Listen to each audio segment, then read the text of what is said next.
Okay, we're making sun-dried tomatoes. First thing you need to do is get yourself a nice batch of Roma tomatoes. If you can get San Marzano, that's better. I wound up coring them, as you can see. We took the seeds and the little bit of flesh in the center out. That way I kind of have a consistent thickness of flesh from one side all the way to the other. As you can see, I've scored them. I really kind of cut it so that as it dries, I can kind of press down on it, which you should do, as I'm going to turn them over from time to time. And I want to get the tomato to be as flat as I can. If I don't do that, it will kind of curl up. Use ample amount of salt to season. I used dried basil and I used dried thyme. The first time I did it, I didn't seem to use enough. And then when the sun-dried tomato was dried, of course I'm doing it in a dehydrator, the tomato flavor was intense, but I didn't have a good balance between that and the herbs, so I used a good bit here. We're going to add them onto the dehydrator, and we'll tell you what the next step is.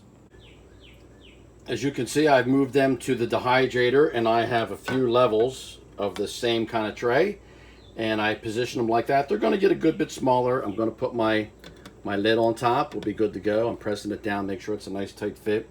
Let's turn this baby on. It's set from where it was the last time, 145 degrees, and I'm going to increase the time.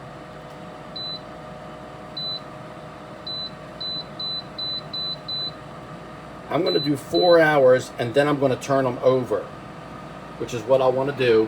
They're going to get smaller, and of course one side is going to cook faster than the other, so then I turn them over at 4 hours, and then 2 hours later I'm going to turn them over again, and then I'm going to do another clip as we get to the end of this process.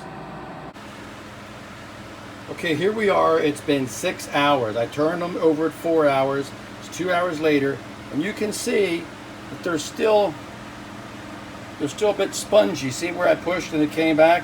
They're definitely not ready yet. You got to get rid of that sponge. No bounce back.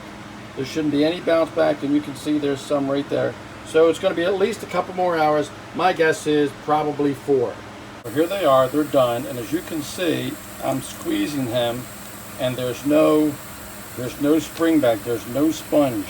These are dry. This is dry. This one's drier than that one, but it's still good. You may want to recognize that some will get done before the others. You don't want them to get overdone.